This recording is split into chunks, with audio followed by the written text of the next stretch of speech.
Hello, everybody. Today's second review is going to be of the live action adaptation of How to Train Your Dragon. It's been quite some time since I've seen the animated movies, so I kind of actually forgot quite a bit of the story.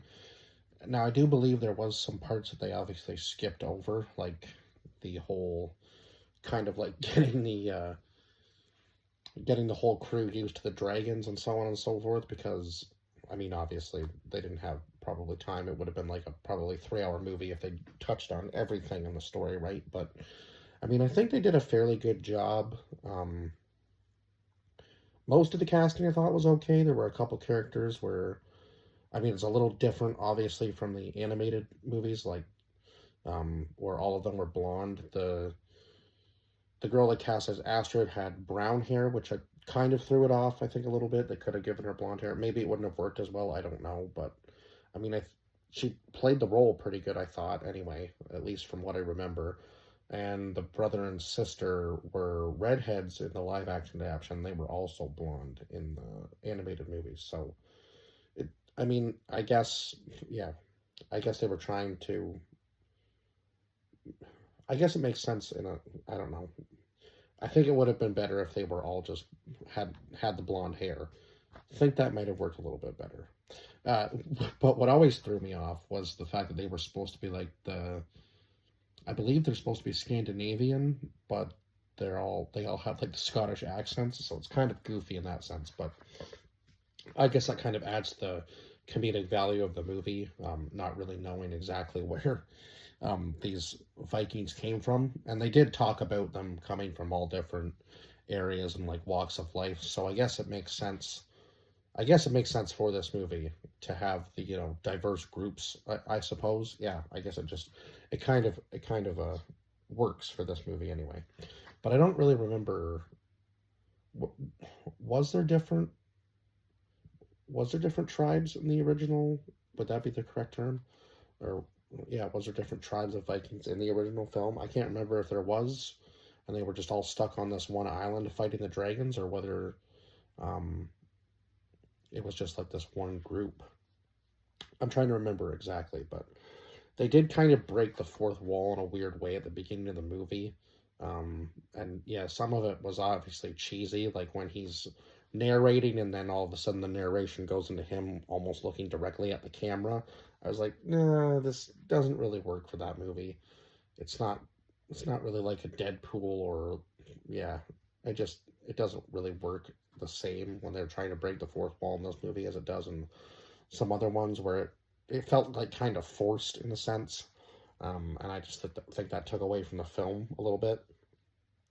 But we have Mason Thames as Hiccup, Nico Parker, sorry, as Astrid, Gerard Butler playing Stoic, Nick Frost as Gobber, Gabriel Howell, ugh, Gabriel Howell, or yeah, I guess, as Snotlout, Julian Dennison as Fishlegs, who was also in the Deadpool movie, so kind of funny to see him in this as well.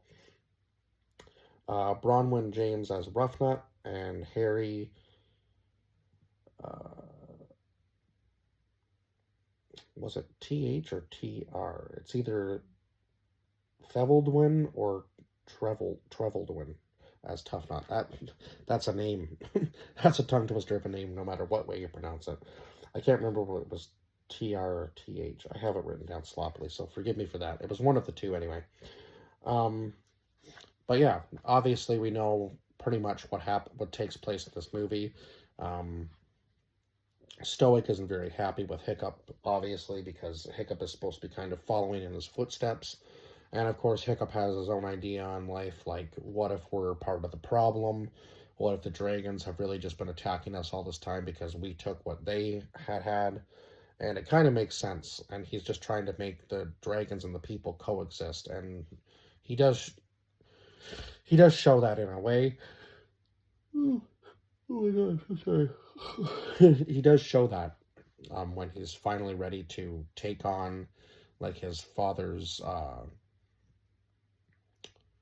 I wouldn't really say take on his father's place or take his father's place, because obviously he's not going to do that till his father's probably dead, and who knows if he'd even be the leader of the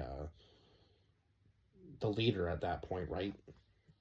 He might just hand it to somebody else because he doesn't really seem like the leading type. He kind of seems like he likes to be in a place where he can kind of just lay back in the shadows, essentially. Um, and when he finds, now they have this huge book of dragons, and they talk about it throughout the film, and like all the dragons that they've named, except for the one that they can't find. Um, oh my god, why can't I think of the name of it right now? That's gonna bug me. Uh, oh god. Anyway, the one that Toothless is the one that they could never find, and I can't think of the name of it for the life of me right now. When it comes to me, I will say it. But yeah, I don't know why it's really bugging me now. Anyway, so Toothless is this breed of dragon that they can't find, and of course, somehow, some way, Hiccup is able to take it out. Uh, Now then, he has to go find it. So now he starts to form this relationship with the dragon, who has lost one of its tail wings. I believe probably from him taking it out, right? Because he does find like pieces of it along the way in his journey, and he can't bring himself to kill it because, as he says to Astrid later on in the film, it looked just as scared of him as he was of it. So it kind of, the dragon reminded him of himself because obviously he's not like the rough and tough Viking that the rest of the family is, or the rest of the clan is, right? He's just kind of like, he thinks differently, right? And he has a beautiful mind. Like he uses a lot of like his drawings and obviously his skills to build. Um, and yeah, he just learns from Toothless as the film goes on how to take care of all these dragons. So it was really interesting to see. And the fact that he kind of became like essentially a dragon whisperer and was even able to calm down like the most ruthless ones of all. And of course, his father isn't very happy with him, so Toothless eventually gets involved. And of course, his Stoic's mission this entire time is to find the dragon's den on this other island and hopefully wipe out all the dragons. Now, what they find when they get there isn't what they were expecting. It's just this huge, massive, like behemoth dragon. Um, I don't really think they ever name it, and it's kind of funny. Hiccup and his little gang on their dragons are able to take it out. Now, of course, there was a moment between Stoic and Hiccup at the very end of the movie where he finally says he's proud of him. Now, did I feel like his father wasn't proud of him throughout the movie? No, obviously not. He's kind of being hard on him, though, because he wants him to, like, become a Viking, like, be out in the field with him, right? He wants to have that bond. So it's kind of like a tough love situation, is what I thought. Um, so, yeah, obviously Stoic is giving his son some tough love. Now he does say at one point that he's not his son, probably because he's not really seeing what Hiccup is trying to do. But once he starts to realize that yes, the dragons and humans can coexist, it was kind of like a big. I think Stoic kind of had like an epiphany, like, oh my God, we can be together and not have to worry about constantly killing one another because yeah, we're losing people on our side and eventually we're going to run out because these dragons are just as you see getting bigger and bigger throughout the film. So yeah, it's not gonna bode well for the humans if they're finding stuff like that already hidden at the end of the first movie. Like what's going to come next? I think we need to band together and find some way to take out the real enemy, right? Because obviously this dragon that they're feeding is just going to absolutely massacre everybody and everything that it can in its path. So, not good for anybody, dragons and humans alike. Uh, so, I think they do find a way to coexist, and I'm really interested to see if they're actually going to do a sequel to this movie for the live action, or whether they're just going to do this as a one-off. I think if it makes enough money, they will probably do a sequel. Um, it was kind of funny though. I did think there were Yeah, they could have made some different casting choices, but I mean, it is what it is, right? It's just who they thought would fit the part. I just think they should have gone with the like original hair color. That would have maybe added something to the characters. But anyway, it is what it is. I think like as far as it goes, most of them did a good job with the character still anyway. And oh my god, the animation in this film, that was the biggest thing that I was really worried about. But the animation looked good. Like the close-ups looked real, and that's hard to do nowadays. It seems a lot of the CGI I find is just rushed, right? But they took some time on this film and really made sure that it looked as real as possible. Um, and yeah, so it was good. Like even the wide shots with all the dragons in it, and that's hard to do. Now I know a lot of it was filmed in the dark, so they can use shadows and stuff to make it easier on themselves. But when the scenes were lit up and the stuff in the day to make it look realistic, that's not easy to do because I know how hard that is with CGI and watching like visual effects stuff on YouTube and so on and so forth. Like I gotta give kudos to these guys for the animation that they put into this film because it was phenomenal. Um, everything looked like it was like everything looked great. So they really did put their time into the animation of this film and the CGI. And who knows, maybe they might have even used some practical effects and then done like the VFX on top of it. I think some of it might have been done that way, which would probably even make it easier on them too to do some practical shots in like a studio and then add some VFX to it afterwards. Maybe that is what they did because if that's the case, um, it's an easier route to take, but also still very hard task to accomplish to make everything in a movie look flawless the way they did.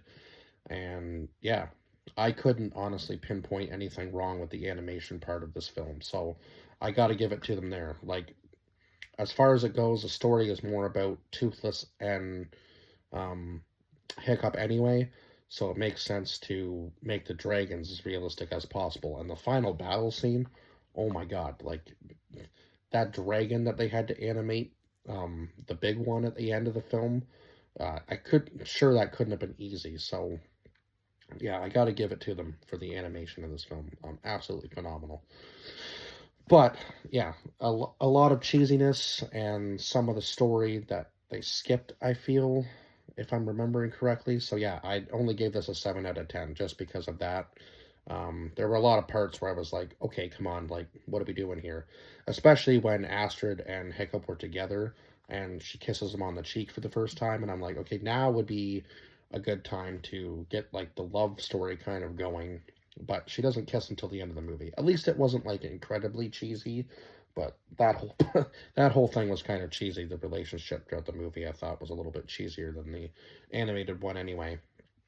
Um, and she kind of seemed like I can't remember how she was in the animated movie. I'm gonna have to go back and watch the animated movies honestly to see if I can kind of compare the two together. But yeah, I think that was maybe um, the one casting choice that kind of bugged me a little bit was Astrid. But I mean, she's still the girl that was cast still did a good job as the character. I thought, at least in this movie, um, they did probably change a few things, obviously. But yeah, um, I don't know. It is what it is with casting choices these days. I guess they're trying to, have more diversity in the cast. So it makes sense. It is what it is. Now, I don't know. Obviously, people are going to be mad about it. Some people are going to be happy. Is there a better casting choice out there? Who knows? I guess we'll never know now because obviously this girl's going to be playing Astrid throughout the film series. If this live action continues, I think it'll do well just based on the fact that this is more. They kind of more focus the story on Hiccup and uh, Toothless. I found in this movie, and the rest of the characters kind of seemed secondary. Now, will that continue on in the second movie? I feel like Astrid is going to have a bigger part in the second movie, obviously, because now that her and Hiccup are together, I feel like she'll be a more mainstay in the second movie, even though it was kind of like, oh, he's like, that's his love interest, and she kind of seems to like shove him off in the very beginning of the film, and then the other guy that comes in, Snotlout, and he was just goofy throughout the entire film, like messing up and trying to trying way too hard to get with Astrid throughout the entire film. So there you go. That's my thoughts on How to Train Your Dragon, the live action adaptation, anyway. And I guess I will see you guys in the next review. Bye bye for now.